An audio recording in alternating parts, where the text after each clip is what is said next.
banamagye abensa abandi badde abensa aboogera ddala ekigambo ne kituuka nti kyansa, they are either killed or they are demoted. Tuli fenna? Yes. Kakati ekyo bwe kituuka awo ne tumanya nti n'amagye kati nago gaawambibwa kubanga amagye kati gakolebwamu obukundi. Buli amagye g'eggwanga gonna bwe gakolebwamu obukundi kitegeeza kwonoona amagye. Ne poliisi tovola yayononeka. Poliisi zonna ezirimu abantu, poliisi bwogenda n'ogeragera poliisi ya Britain kale kankuwa ekyokulabirako ebeeramu poliisi ekuuma emirembe law and order. Yes. Ebeeramu poliisi eya criminal investigation directorate eyo tugiina, nebeeramu ne poliisi ekuuma abakungu zonna zoyogere neya fire brigade zonna tuzirina. kakati eya wano empa etaliyo erinamu flying squad, awo katongole kali mu poliisi, erinamu simanyi CCIDD, erinamu VVVIPD, erinamu counter terrorism, erinamu eyo yonna poliisi. terrorism buli omu tebaawo ate eriwa kati banategeera banagira batya obutujju. butujju bukozesa entity ndala.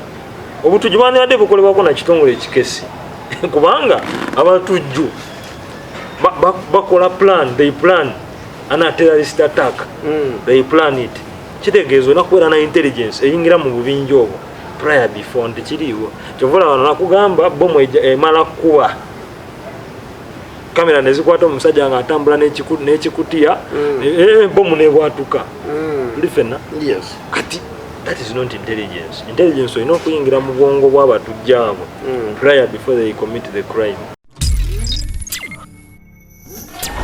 Anything Media. Amina ogamba otyaga wenna ali eyo kansenti kimu kitambula bulungi. Programu yaffe eno twagisalawo tugitandikeko ey'okubeera ntuleta abakulembeze baffe nitwogera ku zimu ku nsonga ezibadde mu wiki.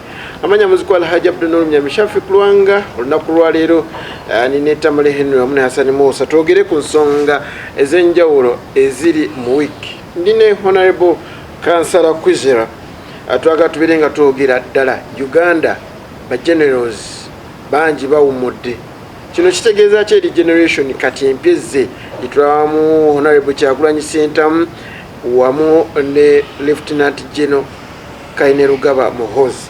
Kansala nsaba ombulize kwa kulaba.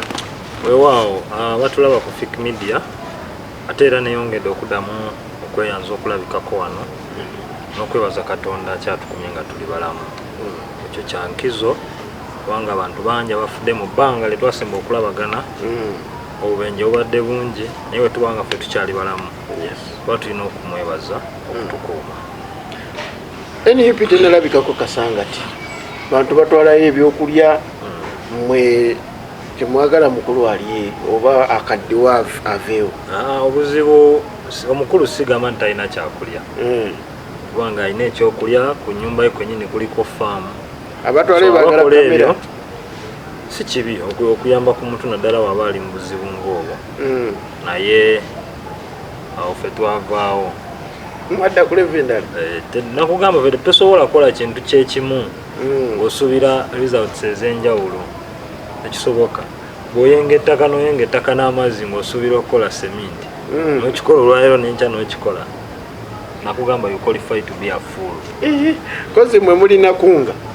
Ffe tukunga abantu ate kyamukisa mulungi nti n'abakulu abo bagenze kati bakirabako nti nga omuntu w'omusekinnumba tosobola kwetaba mu nkyukakyuka oba revolution n'ogituukiriza.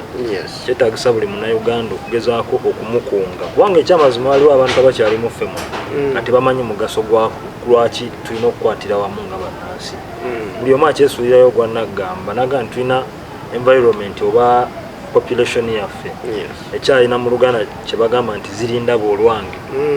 Kugamba nga boolanga owa booda nga bagawa booda mu kibuga awa taxi basigala beekolera zirinda boolwange tebinkwatako eyo ya booda. Osanga abasomesa nga beekalakasa abasawo bagamba zirinda boolwange naffe kaninda olwange. So kati ffe kye tuyina essaawa zino okulaga muntu nti owa booda waba anyigirizibwa naawe enyigirizibwa wamu naye bwe twekunga ffenna tusobola okukyusa eggwanga lino. Ensi endala kyezikoze okukunga kunajjawo ebbeeyi y'ebintu okukka. Anti kati ekiyinza okugyawo ebbeeyi y'ebintu kati essaawa zino kiri ekintu eki kujjako gavumenti eno bwevaako mu myaka 10 anti kati kyenkugambe abantu nga basazeewo n'enki bateriiko. You see, okunyawo government eno tekyetaagisa too many hours. It's a matter of Ugandans knowing what to do. Within 2 or 3 hours this government is down. Of course amagye gasobola taking over naye ensonga etunulwamu nti kiki ekireese obuzibu nti katusale ku mafuta gano, beeyi ya mugaati, katusale ku musolo guli ku mafuta because tukimanyi tuli mu economy. Government eno nze nagamba nti erina abakugu bangi, naye ekyamukisa mu bintu bw'oyingira mu gavumenti y'NRM nga oli obwongo, you have a sound mind, ate otuuka n'osiriwazibwa. Kankuwa ekyokulabirako waliwo omukulu akola nga permanent secretary ministry ya finance bamuyita Ramadhan Ngobi. Y'omu ku ba economists abali wano mu Uganda boolaba nti ddala bali mu sense. Ne kasita yatuuka mu kifo ekyo ye mutakulaga nti gavumenti erina kyesobola kola ku kintu kiriwo, naye ng'ate weekiri kubanga akimanyi economy yaffe basically erwaningibwa ku mafuta. Kati buli lwojja amafuta ku musolo n'ogajjako omusolo financial year tugakyajinga 850 buli lita gy'onywa. Kati saa zino n'ogiteeka lita ku 1,500. Jjukira n'oli agatunda shiftinga burden eyo eri omusuubuzi obola agahayipinga age3.5 ne gada ku 5,600. Kati jjukira ate gegarunning economy yaffe. Machine zisinga zeetaaga amafuta, emmotoka ezitambuza products zeetaaga amafuta, raw materials gye ziva amafuta yegano nayo. Kunga anaasobola okuyamba munnayuganda enkya. Fetusobola, fetukisuubira nti munnayuganda we tumuteeka mu sense asobola okwetakulizaako gavumenti eno. So kunga alina enjawulo nnene n'okulumba wali eri ku state square. Kati nakugamba Dr. Besigye bukyanga alumba. What has happened? What has happened? Nothing. Tewali kibaawo kubanga ekisooka ya driving point entuufu naye yalema okugemanya nti si alina ogituusa. Waliwo bannannyini nsi abalina ogituusa. Ffe be tugamba abantu basisimuke bamanye nti buli kintu Uganda. Ate sisimuka Uganda oyo yayonooneka naawe. Abasiraamu bali mu kusibuluka, bali mu kulya piraawo twetera kigwedo kya mbizi. Totubulira oyo naawe. Oyo Frank Ashomba. Oyo yatuuka awo. Is a piece of pork in pirao for Muslims who are fasting. Naba ina Jesu nyobwesonyi. Wo ina kujesu iwa tokyagirya. Okay, kazera kuzera. Ensonga yaffe olunaku lwaleero bajenero bawumudde. Bangi bayagalako okuwummula emabega. Kyamazima tetujjaga ne balemesebwa. Abula ndowooza balowooza nti bakyalina bingi, bakyalina okuyamba eggwanga. Nsaba otandikira awo. Okusookera ddala bajenezi bangi abali mu magye omwo, naye wano mu Uganda yensi gy'oyingira amagye wiringire naye nga ate kizibu nnyo okugafuluma. Tuli ffenna oyingira oyagala naye bw'oyingira kikubeera kizibu nnyo okufuluma okuggyako ng'ofudde. Ekyokubiri ng'ofunye obulemu aggravated, mu luzungu bakita aggravated, obulemu obunene nnyo obutakusobozesa kusigala ng'oweereza mu magye. Tuli ffenna awo gavaamu n'obulwadde obw'amaanyi. Naye tulina ensonga zetutunuulira naddala mu bantu bano bajeneraali abakulu, bakomandazi abo abakulu.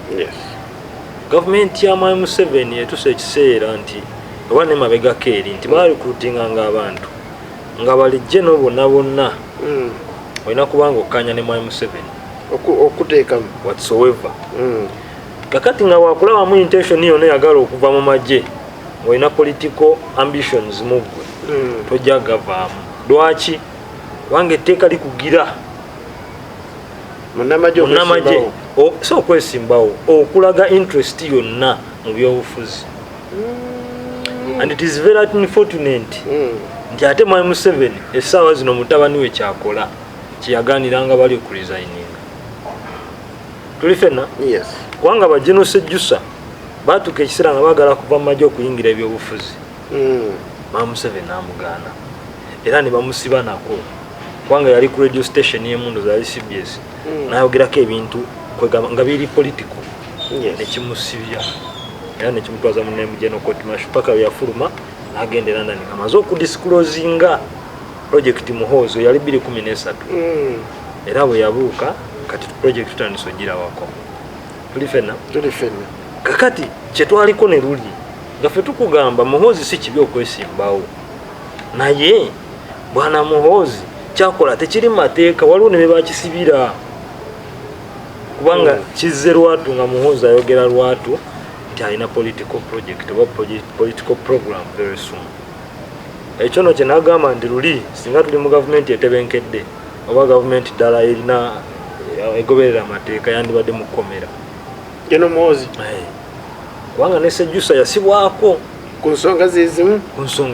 ng'ezo kakati ensonga ey'okubiri gye tuyinza otunuulira mu bantu bano abawumula amagye nti abantu bano babeera mu magye ago naye nga balina command nga balina abantu ba commanding banaddala ba generals kanku ekyokulabirako Geno Tumwine ali mu magye omwo aga Uganda naye alina command mu magye nti alinamu n'abasirikale abamuwuliriramu obuwulirizi muye nga ye omuntu nga they are not answerable to any person apart from Geno Tumwine ngera olaba ne Mwai Museveni bwazimbye amagye aga mutabani wagaga Special Forces Command SFC nga gali answerable to ye ne mutabani we obadde okimanyi nti kopolo mu SFC bw'aba ali ku mukolo president wanaatuula asobola okusakinga Geno namukuba saaki namujjako nemundu kubanga okusembera omukulembeze tolina kubeera namundu naye ngaoli Geno mu UPDF ate ngaoli chief of commander in chief tuli fena kati amagye kasita gabeera fragmented bwe gati nga galimu obukundikundi ebyo bisuubira tuli fena waliwo omwami mulamuyita Geno Moses ali mu magye ga Uganda yawumula because he's a retired yanayingira politics naye alina command mu magye wadde akyatalantuka n'agwe alina abajasa ababe be yayingira nabo kwajukira ali muyekera agage yagamagi nga ne UPDF naye alina amagye agage agamuwuliramu ng'omuntu the same applies to Geno Katumba abo the same applies to twalabyemu Geno kale Kayihura kati ne kale Kayihura byebyo kubanga emu ku byamuvunaanya luli kuba nti yali atandise okuzimba amagye agage nga kituufu gali mu UPDF n'amalala ng'akoze gana aga 2010 aga budala kita 2010 yali gye tekyali kibiina ky'ababodaboda lyali gye era lyasinga okulimu nga bwewalaba nga okwekalakasa kwa Dr. Besigye wabangawo abaali nga muleya bakute solido waya za solido lyeri ejje Kayihura lyali azimbye ejje eryo lyerimu lyalemesa Kayihura ogenda mu kooti emakindye tajja gendayo twalabe kyali ku kooti that is Uganda now kakati Mwai Museveni kino kyongera okulaga kyetubadde tugamba emabegako yonna nti kati essaawa zino ategeka mutabani we kufuuka president wa Uganda lwaki kubajjewo bannamagye abakulu ajjewo bannamagye abakulu okusookera ddala abajja mu magye nti tebakyasobola kukola komandi yonna tuli fenna bw'amala okubajja mu magye nti tebakyasobola komandi yonna ebifo ebyo ojja kulaba replacements nga bwe zigenda okukolebwa zigenda kubeera replaced either nga okkiririza mu Muhoozi oba si ekyo ng'oli mu myaka gye tuli fenna because si tteeka nti omuntu bwakadde wa myaka alina okuritayaringa ate bulijjo mwabagamba nti abakadde baisusu mu magye kubanga amagye mulimu gwe gakola si gwa bulijjo so inabeera omongo okootakoota waliwo okootakoota kubona be baritayaringisiza ani akootakoota naye nga bakulu kwawulaba kituufu bakulu naye tebakootakoota however era olaba nti babajja mu magye basically kubanga balina okuteekawo abantu abaabwe bwe bamanyi nti bagenda kuli kubanga kati kankwena kino ekitegeere Geno Andrew Guti Lieutenant General tayinza kubanga respect gy'abadde wa Museveni yagenda okuwa Muhoozi kubanga bakimanyi Muhoozi ali promoted to those ranks bakyola bulungi nnyo si lwa merit not because of merit owakanya obuyigirize bwe bwalina. He is promoted there because he is a first son. Very simple.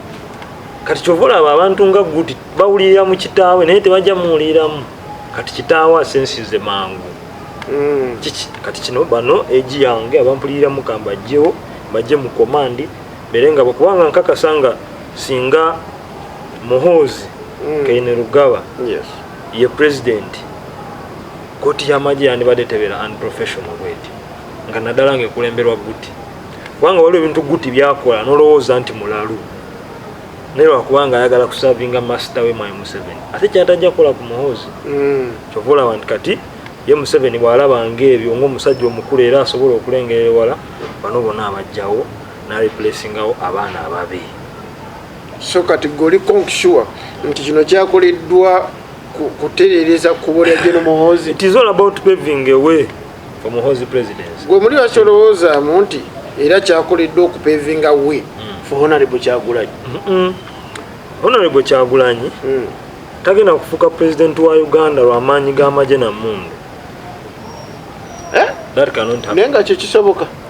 Honorable Kyagulanyi tasobola kufuuka president wa Uganda lw'amagye na mmundu. Kitegeeza ebyobufuzi kitegeeza muliriza waliwo alina amaanyi agasinga ago ag'amagye n'emmundu. Mukama Katonda be bantu ono Uganda tulina amagye emirundi emeka tulina abagye emitwalo 4. Kansala Kizera njagala nkubuuza ekibuuzo. Wano mu Uganda diri wali olabye nti abantu be batabuse ne bajjako gavumenti. Ati kyobola batukunga kati kubanga ffe twakitegeera nti eggwanga lyawambibwa ni bannamagye abensa abandi badde abensa aboogera ddala ekigambo ne kituuka nti kyansa. They are either killed or they are demoted. Tuli ffenna? Yes. Kakati ekyo bwe kituuka awo netumanya nti n'amagye kati nago gaawambibwa kubanga amagye kati gakolebwamu obukundi.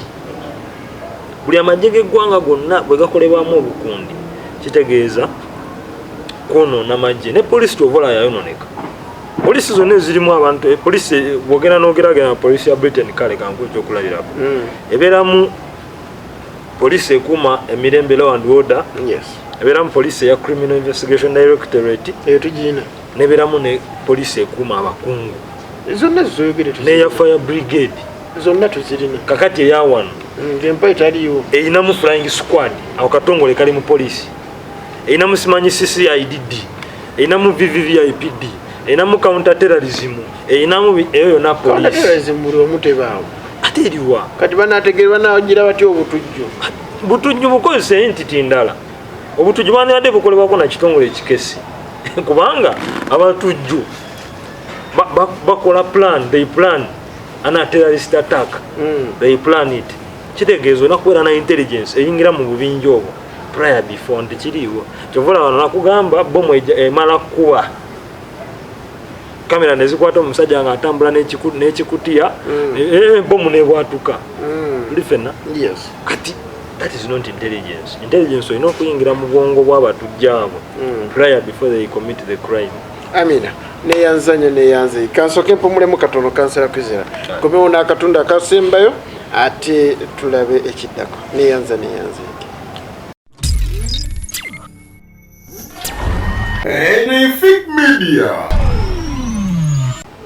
Amina mbakulisayo mwenna mwebali kubeera nga mukyaliko programu yaffe wetukuleetera omukulembezeewo ng'atunnyonnyola ddala kiki ekigenda mu maaso mu ggwanga kitategedde kye tumubuuza atujja leeta abakulembeze ab'ebibiina ebyenjawulo abakulembeze abali mu ttuluba ery'enjawulo ate tulabe nga tutuukira ddala ku kinyusi. Kansala Kizera eddakiika zitudduseeko njagala tuwunzike General Muhoozi nze muli nalowooza nti omuntu wagamba nti abakulu bano bavuddewo kirungi n'abato bafune omukisa eva makigwe kati kino ekiseera kino okitunuulira nnyo ng'ate ekikoleddwa General Muhoozi abato bano toyagala bafune mukisa. Abato njagala bafune emikisa omukisa okuweereza eggwanga lyabwe naye tulina okutunulira dynamics eziyimiridde mu ggwanga lyaffe kyamazima era ensi yonna ekyesobola okukiraba nti Mwami Museveni tawumuzza abantu bano kubanga bakooye nnyo nedda abawumuzza olw'ensonga nti amanyi nti bo nga bo basobola kuwulira ye ng'omuntu naye nti weerabidde nti bangi abaamusaba nti kaakati munne twagala tuwummule anti kati why now kanawe wandibadde nawe oli munamawulire akukalaba nti kati ndowooza kambawummu akadde bakapima buli kintu njagala nkubulire omuntu yena nga munabyabufuzi bw'akola nga statement n'akola programu yonna olina okugitunuulira n'obwongo obugazi teddawa kubanga gino sejjusa yateekamu okusaba kukuumula amagye mu 2010 yes tuli fena kati olowooza why now kubanga ebiseera biri mwami sejjusa nga yakava mu magye yali akyalina abantu abamuwuliramu mu magye nga kyangu nnyo okuvaayo n'ayitayalinga naye ne babeera nga bakyamuwuliriramu n'ayingira akalulu ne bakabba abantu be ne batandika insurgency mu ggwanga baalina mu magye kati essaawa zino bateekwa okubanga either they neutralized them namanya nti ono wagundi ne bamuzza mu layini oba si ekyo ne bamutta okimanyi nti n'okusindika abantu e Somalia wabawo obukwakuliza obugobereza buli munamagye agendayo anti basindikayo bakugu basindikayo bawulira nti when they die the country loses nothing or the army loses nothing at all kubanga okujja wano omuntu n'omutwala e Somalia oba omuwadde free ticket to death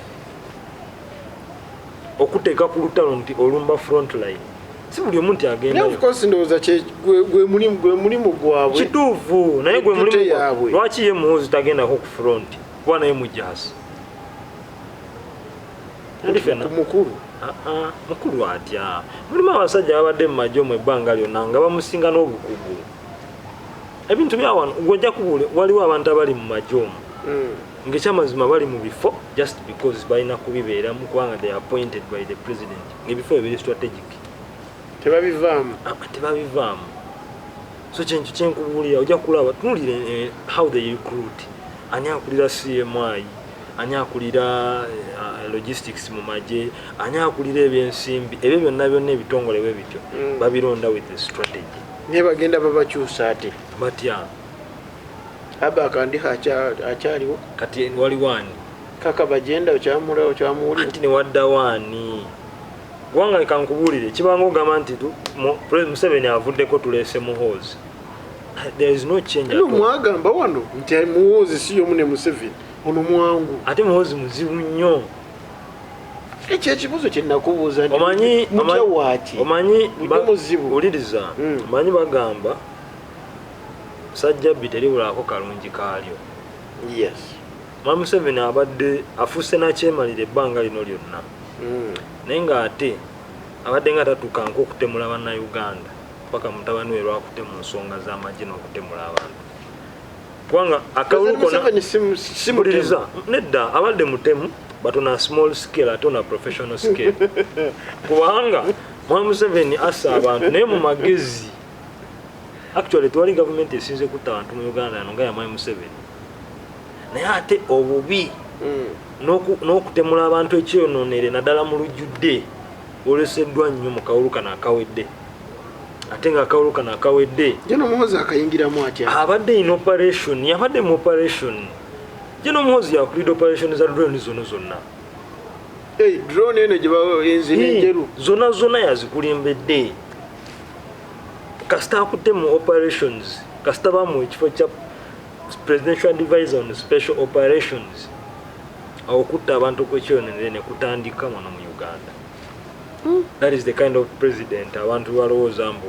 naddala abantu abakyalina obwongo obuli vivid abalowooza nti asobola okulembera eggwanga nze siri sure ku byoyogera wadde 1% bweta era saagala bivunanyizibweko kuba saamulaba njagala bivunanyizibwe ku nze anti kati munnange gwe obuzibu muyina mmwe mwe mutti okwogera naye wano mu Uganda ne boonaasirika ojja kufa ne boonayogera ojja kufa kati kisingako n'ofa ng'oyogedde n'ofa lumu nga bwina afulumye amina neyanzege ekigambo kyekisembayo mu programu eno ekigambo kyange ekisembayo nze fera tusigala tuli ku mulamwa n'abantu nga tutegeeza nti tewali muntu yadde mukulembeze kabeere nze kabeere mwami Kyagulanyi asobola kujjawo gavumenti ya mwami Museveni eno abantu bannansi ababonaabona abawulira nti beetaaga fe kye tuyita social justice kubanga social justice mu luzungu kigazi mu Luganda kintu kigazi nnyo abetaaga eddembe ly'obuntu abetaaga freedom of speech namwe bannamawulire tujja ne twogera ebintu n'okuba disclaimer buli otuuka mu nsi nga waliwo disclaimer ku bintu omuntu bayayogedde manya ensi terina freedom of speech kati ebyo byonna byonna hold on ebintu ebyo byonna byonna singa tubigatta mu kigambo eki social justices bwe tuba tusobola ozifuna mu Uganda nga buli muntu asobola okufuna equal opportunities regardless tribe yo regardless obuwangwa bwo regardless eddiini yo kyetulwanako nga NUP tewali ayinza kukituwa okujjako bannayuganda bonna nga bategedde ekyokukola ekitegeeza obulaba ffe tugamba tugenda kubakunga tugenda kuba firimbi ffe omulimu gwaffe tugukoze omubbi wuuyo atwala sente mubikomezaawo mu bantu ate tulimu abagamba babikwase Kyagulanyi of course ekigambo kyali kitegeeza ekigambo kyali omanyi bannayuganda tebategeera kino bwe tugamba nti bikwase Kyagulanyi twali tugamba kumulonda bw'abantu bwe bamuyira akawule bamubba akalulu yalina okubeera nga manduso kubanga tokera bukeza out of a blue noyekalakasa ndojjako president katuledde emanduso y'akalulu yaliwo bakabbye kyekiddako street kakati essaawa zino waliwo emanduso anti bantu nkugambye revolution wabeerawo emanduso the sparking point abantu ke balina okutandikira nti batubye akalulu kaffe kigwera wali abantu tebakikola bwe tuvaayo eyo nti ebbeeyi y'ebintu kati weeri enene ate nga esobola okukyukamu singa gavumenti ebeerumira omuntu wa wansi era abantu basirise neffe tulina essuubi lazima buli omu ajja kukiwulira buli omu ajja kukola ekyetaagisa mujja kukunga ffe tukunga nakati tukunga emyaka 10 maaso gwegwote bwolowooza naye mwana watuka nkubuulira ebintu bizibu osobola okukera ku makya ngeno gavumenti yeewunzise oti bwe papa ateriiwo kajeno Muhoozi yaliyo nga taliiyo nga ye ne famire ne muzeeyi we tebaliiwo nze kankuweeko ebintu 5 bye nali ndabyeko nemanya nti bitono nnyo ekisooka nalabako baliniwo olongeegwa waliwo West Germany ne East Germany okimanyi naye eyo woolo bagisuula ekyo nakiraba nze nalabako omuddugavu ng'afuga Amerika Gaddafi yajjanga wano wamanyanga ekyabeeranga wano nga tetulina ne security ekuuma Gaddafi n'entaana eteriiyo kati ogamba Museveni ali special nnyo musiraamu bugenda kukya ku makya nga mawulire ogabula nti Museveni ne famire ye bafudde bawedde amina tweyanzanya tweyanzeege awo wennyini awe tukomi paka wiiki ejja nakujja barwa 3 essaawa 9 ez'emisana programu eno ejja kubanga ogiraba ate nga olindira ne programu yaffe the earthquake obunkenke ku lw'omukaaga essaawa 9 mukama katonda akonkomera